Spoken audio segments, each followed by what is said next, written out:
Welcome to Real Talk for Real Teachers. I'm Dr. Becky Bailey, the creator of Conscious Discipline, expert in education, child development, and a lifelong teacher and learner. For those listening who are not aware of Conscious Discipline, it is a comprehensive, trauma-informed, self-regulation program that integrates social-emotional learning, school culture, and discipline. Conscious Discipline is a brain-based program that helps educators use current neuroscience understanding in regard to the impact of stress and trauma on learning. It provides the 7 powers for conscious adults to help teachers regulate their emotions enough to see conflict differently, and the 7 basic skills of discipline that empower teachers to respond to conflict and upset in a way that instills life skills in children. So what are real teachers? Real teachers are just that, real people. Real teachers are dedicated, compassionate people, often overlooked by our society, not just in pay, but in gratitude. Real teachers watch legislatures at all levels of government point out how our system is broken and failing. Real teachers listen as non-teachers tell us how we need to teach, what we need to teach, and how well we are doing it. And yet, real teachers get up day after day and serve children and families in our societies with an open heart and open mind. Well, folks, today in this podcast, you get me.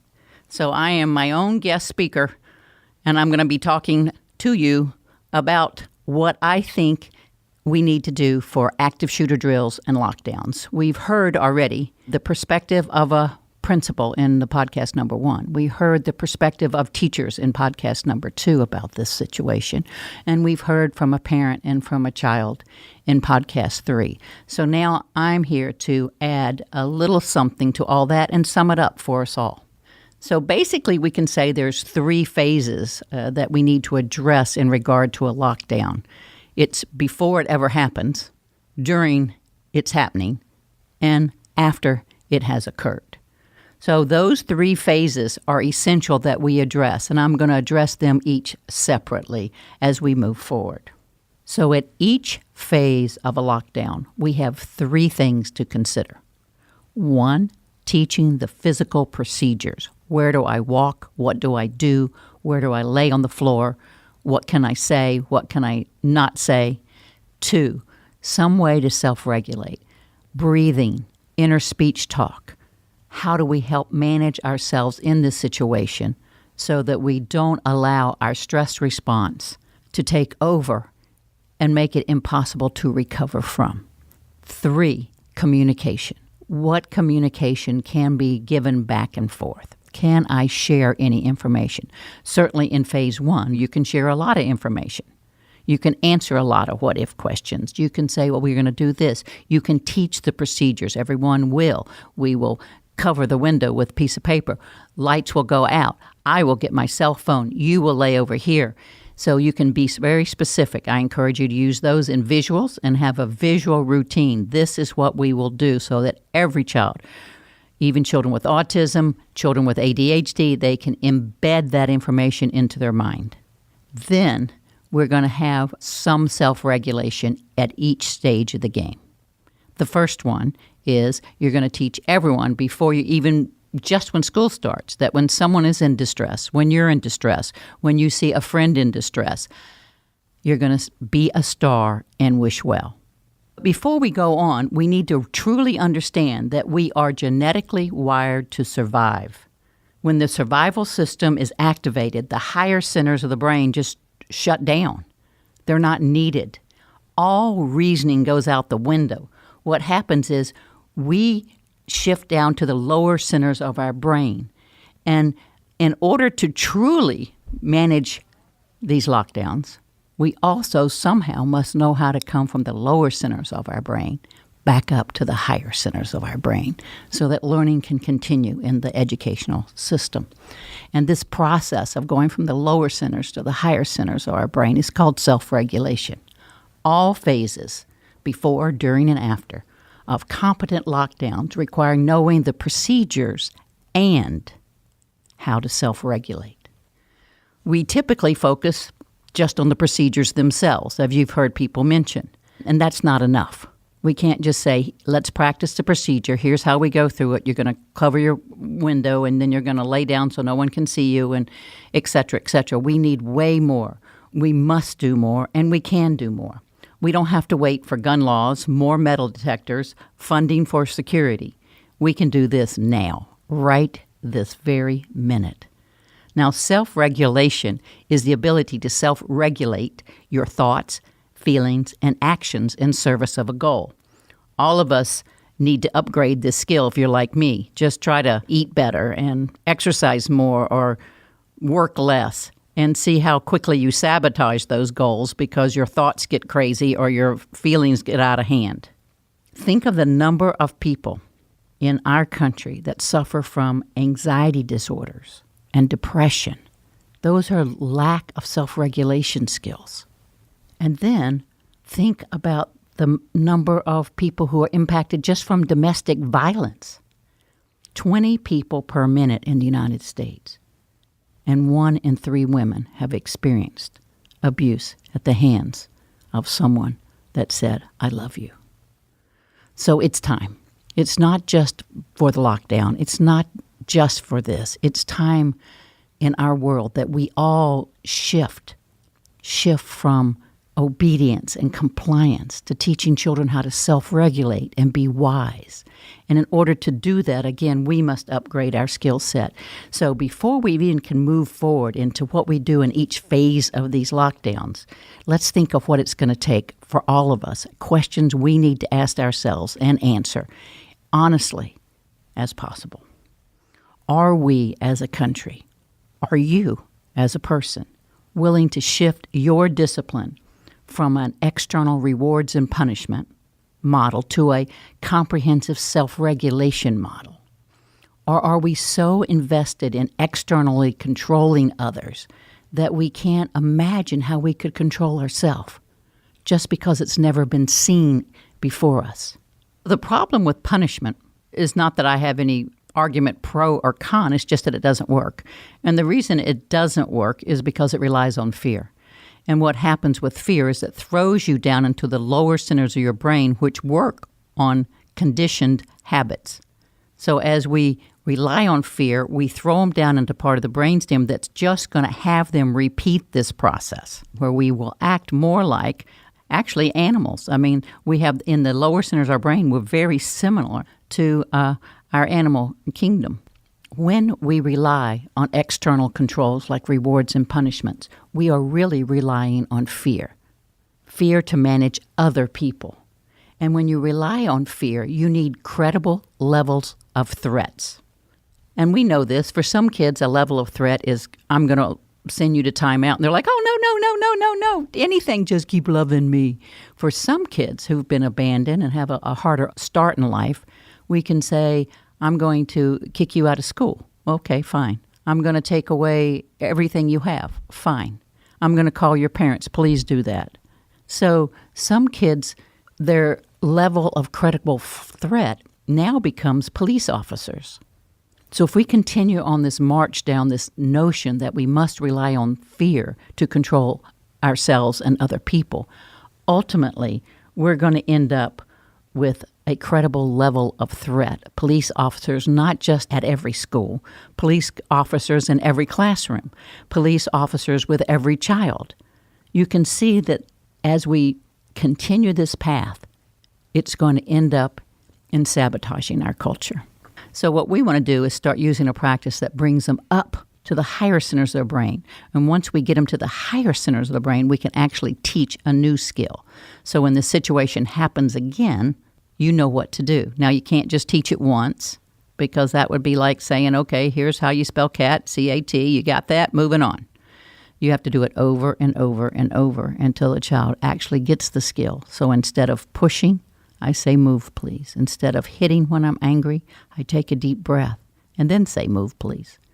So we can do this, and it's an essential part of all of school. So are you willing? Ask yourself, can you shift from external controls to building these internal controls called self-regulation, that we learn how to manage our own selves, our own thoughts, our own feelings, and our own behaviors? Can we make that shift? Second, we need to change how we view misbehavior. I mean, right now, for the most of us, it's like misbehavior is some kind of disrespect. They're being disobedient. They're trying to make my day hard. They're just being disrespectful little heathens. And when we do that, we miss what they're telling us, because all behavior is some form of communication. And we know that with babies. I mean, a little baby reaches their arms up and we go, oh, you want me to pick you up? And the baby goes, wah, wah, wah. Oh, you want your diaper changed. But when they come to and they stomp their feet and fold their arms and go, no, all of a sudden they're a heathen and disrespectful, as opposed to a child who has not yet learned how to handle the frustration of not getting what you want.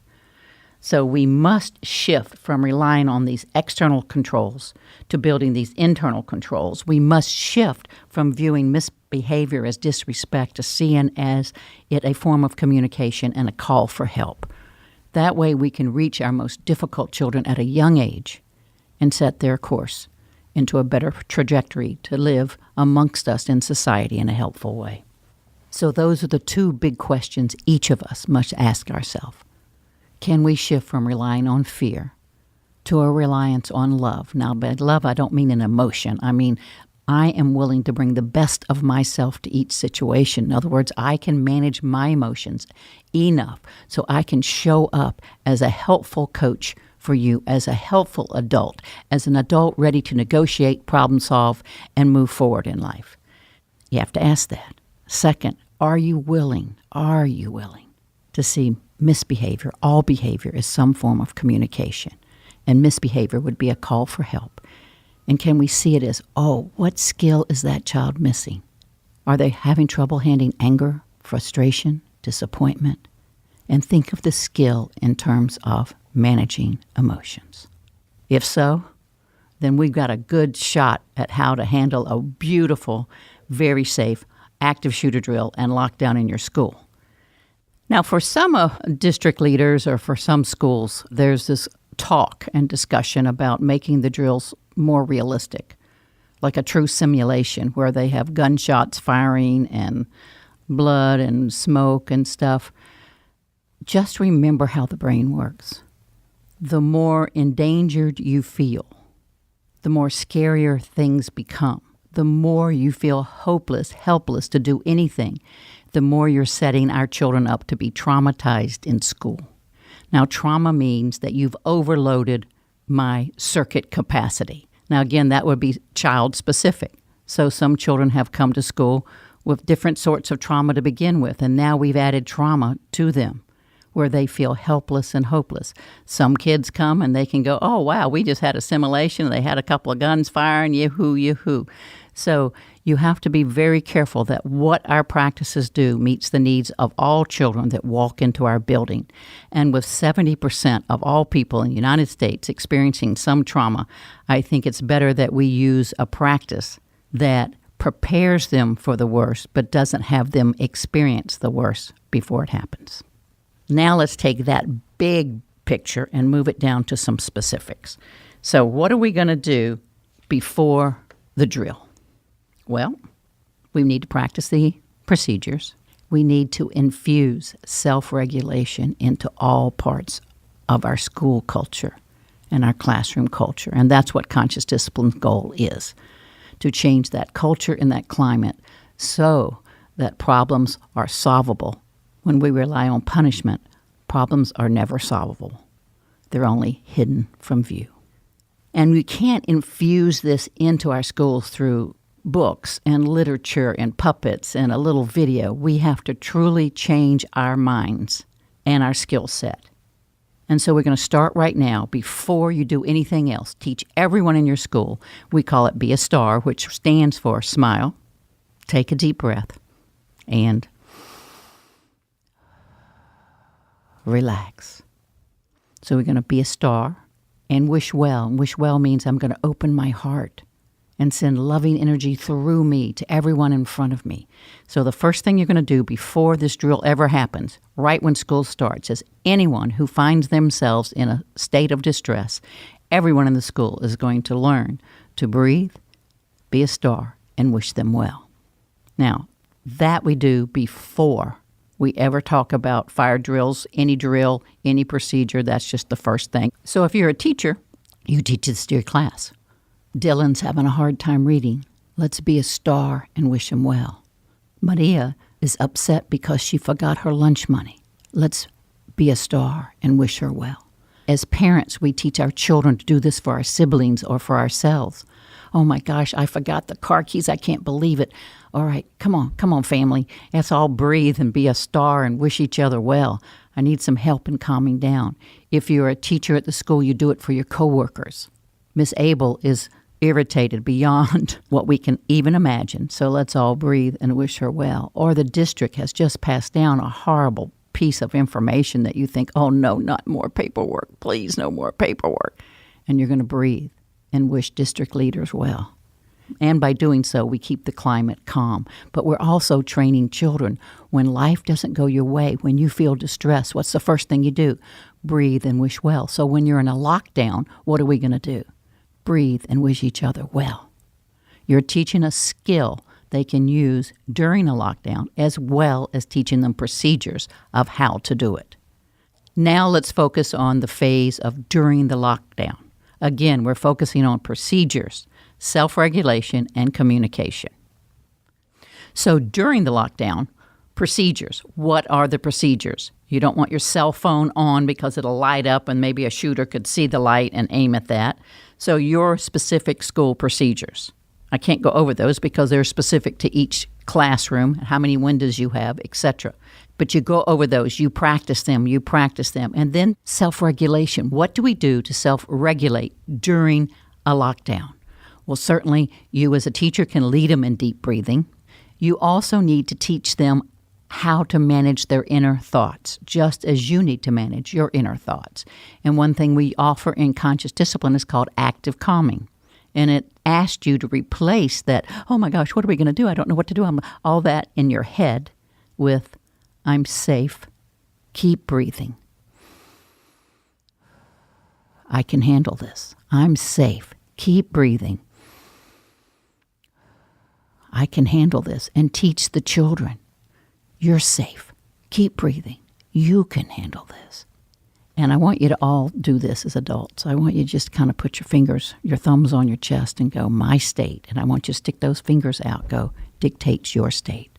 My state dictates the state of my children. So this is essential that we do this first. As they say on the airplane, put your oxygen mask on first. But the children, as you've heard through all the podcasts, are watching your face. They're watching your nonverbal. They're watching your reflection of your inner state on your body. So you can't fake this. I'm safe. Keep breathing. I can handle this. And also keep your eye on certain children that might need extra assistance during this time. You watch their nonverbal language. You watch their face. And their face will tell you their inner state, and their eyes. So watch carefully. Move yourself closer to those kids who need extra assistance, or put them by someone who can self-regulate better. So they're constantly calming down, turning off the fight or flight response in their body. So in case something else comes up, you'll be wise enough to make the best next move. And you want to, in this phase too, communicate to students all information that you can share. If you know that it's a loose bank robber who just ran through your parking lot that they've captured, you need to share this with your students. So the more information that you can give them, the lower their anxiety will be. Anxiety comes out in these questions. What if, what if, what if, what if? And the message of anxiety says, get more information. You don't know enough. So the more you can share, the better for all. Now, in the after, it's over. It's over. Now, theoretically, we've got to get these kids back to class, safe enough to start learning either that day or the next day or at least the next week. They need to get back to the point where they are not in a trauma state, where they can actually move past this experience and integrate it. And that requires a 4-part process. 1, you get back to the classroom and you're going to start with some deep breathing together. Let's all just take a few deep breaths now. That was very scary. It's over now. It's over.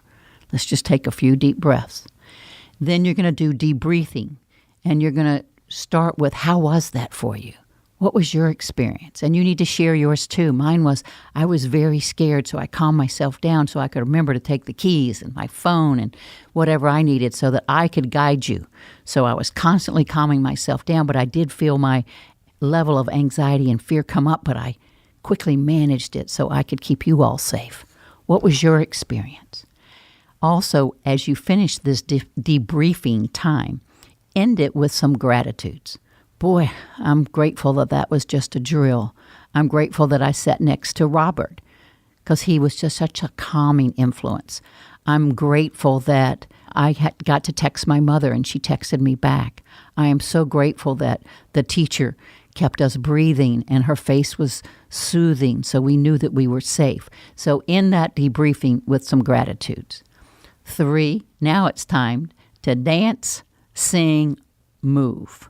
So that sounds funny, but you've got to get some energy moving and you've got to upgrade into a higher part of the brain. So you need to generate some semblance of positive emotions if possible. So you do some moving, some dancing, and have the children turn face to face. Now maybe the little ones in pre-K aren't practiced enough to do that, but as you get older, they can turn face to face. In some, if you're in conscious discipline, you'd have a school family song. You're used to doing this, so the kids need to get up and connect, move, and sing. Then end all that with some deep breathing again. So after you sang and carried on, and then have everyone sit down, take some more deep breaths, and then try introducing some light, playful, interactive work. Some kind of review, a fun game to review something. Don't try to add new information. Let's just review. So those are your steps. Those are your steps for each phase of a lockdown. Those are your steps for tomorrow. And actually, you don't even have to wait for tomorrow. Those are your steps for right now. Start right now when traffic cuts you off. Breathe and wish them well. Start right now when you get home and the dishes are in the sink and not in the dishwasher or wherever they're supposed to be. Breathe and wish well before you open your mouth. Keep yourself as much as possible in the higher states of your brain so that you can make wise choices and wise decisions. So there you have it. That's our summary on lockdowns or active shooter drills. They're a necessity right now, and we need to make significant changes in our educational process of how we deal with misbehavior, how we deal with discipline, how we deal with classroom management, how we infuse social emotional learning, not as a prescriptive 30-minute class on respect, but infuse it all in our schools. So there you have it. Conscious discipline is a way to do this. We spoke to people who have been using conscious discipline, and they had already embedded some of these practices, and they found that if they did the active shooter drills, and the lockdowns went fairly smoothly. So you might ask, so what's Becky up to now? Well, I'm in the process of welcoming over, wait for it, 1,624 people from all over the world to our week-long summer institutes. That's 1,624 people. And that's a celebration. They're willing to step out of this deep embedded belief that punishment changes things. And they're going to shift, or started that process already, from how do we shift from just rewarding those who behave good or punishing those who we believe behave badly, to seeing children, seeing that communication, and teaching the skill they're missing. And the reason they can do it is because they know how to manage their disappointment, their anxiety, their frustration. So they're in for a big transformation. They've already started it. Can't wait to be on that journey with them. I never leave a summer institute without myself personally being changed so that I can be more of who I've meant to be. So for the rest of you, for everyone listening, until next time, I wish you well. For more episodes of Real Talk with Real Teachers by Dr. Becky Bailey, visit consciousdiscipline.com/podcasts. You can also subscribe to this podcast on iTunes, Stitcher, or your favorite podcast app.